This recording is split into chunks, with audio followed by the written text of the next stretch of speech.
मित्रांनो नमस्कार, मी अरविंद चव्हाण आणि तुम्ही बघता बोला की भाव। आज आपण बघणार आहोत कृषी विभाग, कृषी भरती संपूर्ण माहिती। कृषी भरती म्हणजे काय हे आपण जाणून घेणार आहोत। कृषी भरती म्हणजे काय हे जाणून घेणार आहोत। आणि कृषी विभाग भरती ही महाराष्ट्र शासनाची कृषी विभागामधील विविध पदासाठी होणारी भरती आहे। या भरतीत शेतकरी व कृषी विकासाशी संबंधित कामे केली जातात। तर मित्रांनो, आजच्या व्हिडिओमध्ये आपण हेच जाणून घेणार आहोत की कृषी विभागा भरतीसाठी काय काय पात्रता लागतात आणि काय काय आपले निकष आहेत।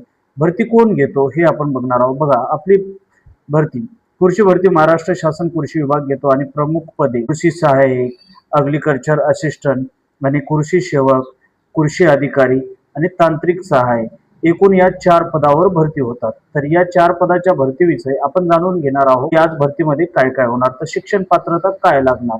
तर मित्रांनो, शिक्षण पात्रता बघा पदाप्रमाणेच बदलते।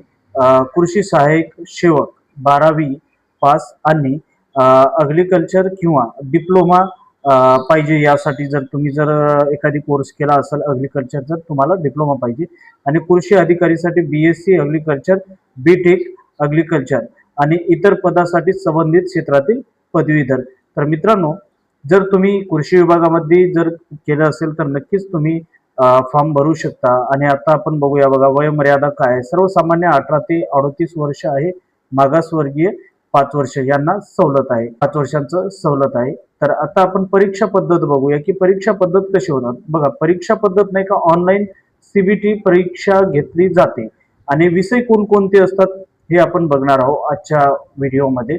व्हिडिओ सोबत बनवून राहा शेवटपर्यंत आणि व्हिडिओला जर आतापर्यंत लाईक आणि सबस्क्राईब आमच्या चॅनलला केले नसाल तर नक्कीच लाईक आणि चॅनलला सबस्क्राईब करा, जेणेकरून मी प्रत्येक वेळेस तुम्हाला वेगवेगळी माहिती देत असतो। बघा, कृषी विषय अग्रिकल्चर म्हणजे सामान्य विज्ञान, मराठी, इंग्लिश आणि बुद्धिमत्ता या एवढ्या विषयांवर तुमचा एक्झाम होत असतो। बघा, आपलं पॅटर्न्स काय राहणार आहे। 100 प्रश्न आणि एकूण 200 गुण, 2 तास, निगेटिव्ह मार्किंग सहसा नसते। तर मित्रांनो बघा, प्रश्न आता 100 आणि 200 गुण म्हणजे एका प्रश्नाला तुम्हाला 200 गुण मिळणार आहे। तर यासाठी तुम्ही नाही का परफेक्ट तयारी करा।